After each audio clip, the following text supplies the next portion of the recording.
Welcome to Hull & Estates and Succession Planning, a series of podcasts hosted by Ian Hull and Susanna Popovic-Montag.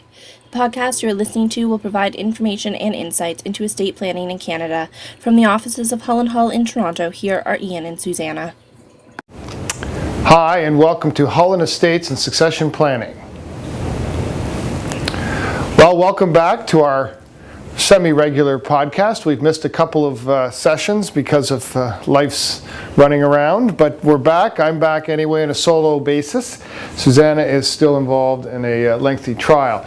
So what I wanted to talk about was what I would call a potpourri of issues and recap a little bit about what's been going on recently. One of the most exciting things that's going on is that our great friend and fellow podcaster and blogger Terry Follis has his book on Canada Reads, the CBC Canada Reads competition, and he's in the top 10 of the Canada Reads competition for the CBC, and that his new book, The High Road, which is a great book, and it's available on the web, it's available on Amazon and all of those other sources, but we're really excited for Terry. The book is a tremendous follow-up from his first book, and it's called The High Road by Terry Follis, so we're excited about that. Second thing is, I've just come back last week from, not actually too far back, I went to speak with Kim Whaley of Whaley Estate Litigation at the World Conference, or the World Study Group for the Canadian Conference on Elder Law.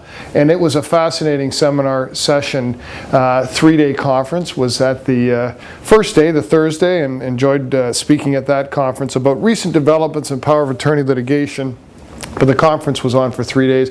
I went to the famous Red Shoe dinner, or not dinner, reception that Laura Watts, the organizer, who did a phenomenal job, the organizer of the conference, Laura Watts, put on the first opening reception, and then we had a great time at the final closing dinner with some excellent speakers.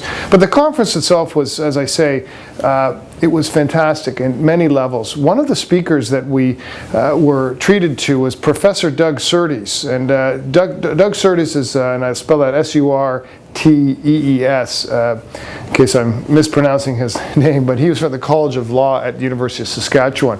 And he gave us some really empirical data reference points as to what is going on in the growing area of elder law and the growing needs that are coming out of it.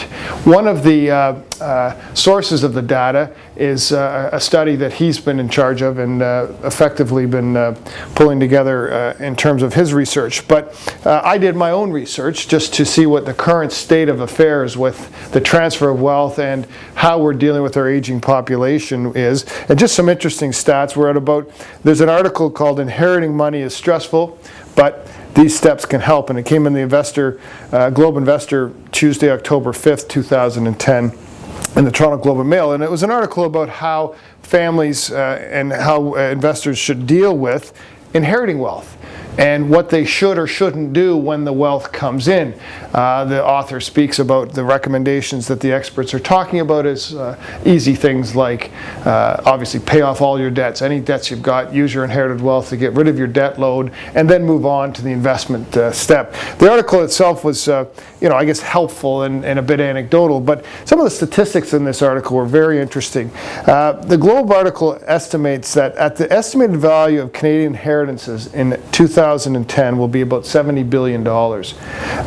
So he says over the 10-year period, we're at about $550 billion over the last 10-year period with regard to inherited wealth. And where we're going, the projection is about $4.3 trillion will be held by asset managers by 2014, with the number of Canadian baby boomers born between 1946 and 1964 right now at about $9.4 million. 9.4 million people.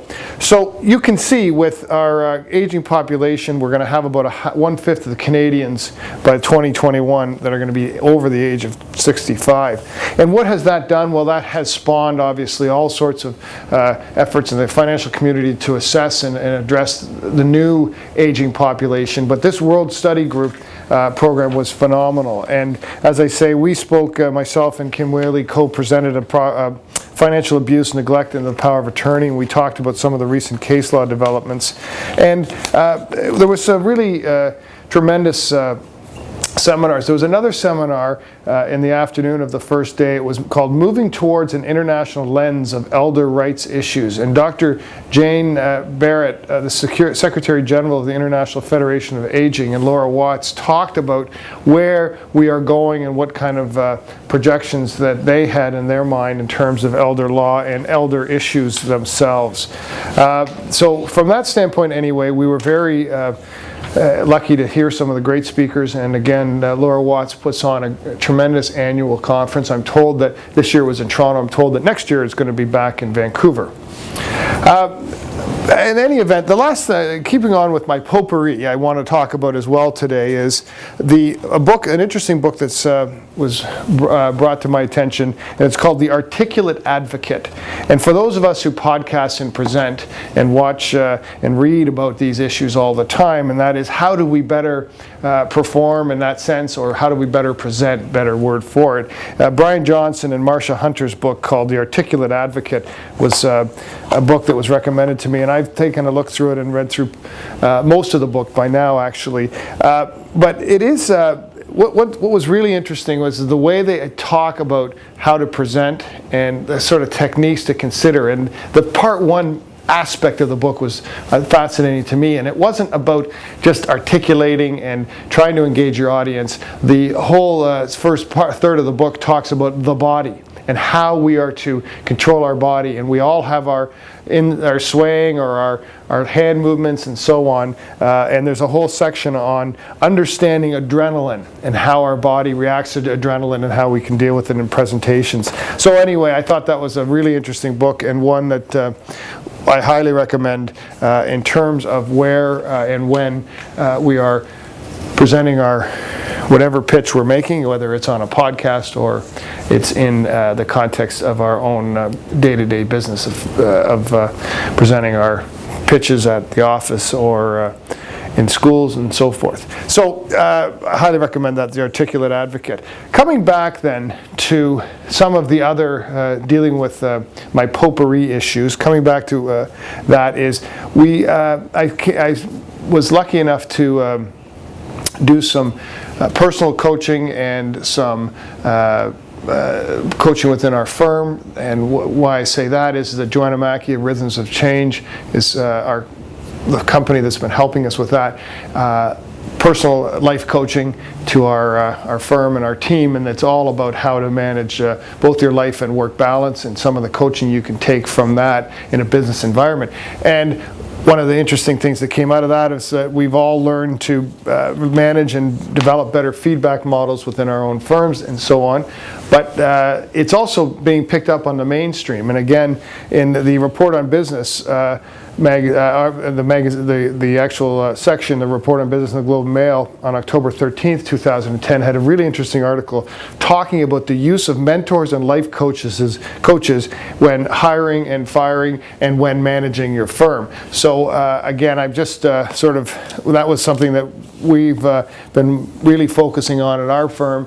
We're always trying to sort of innovate and decide what aspects of our firm we can enhance and to make stronger, and one of them is using life coaches, and the professional coaching is well talked about in lots of sources, but just an interesting article came out in the recent Globe and Mail article on Wednesday, October 13th, 2010.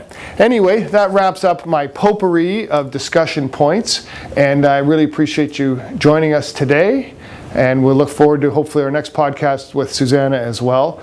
Thanks very much. You have been listening to Hall on Estate and Succession Planning by Ian Hall and Susanna Popovic-Montag. The podcast that you've been listening to has been provided as an information service. It is a summary of current issues in estates and estate planning. It is not legal advice, and you're reminded to always speak with a legal professional regarding your specific circumstance. To listen to other Hull & Hull podcasts or leave any questions or comments, please visit our website at hullestatemediation.com.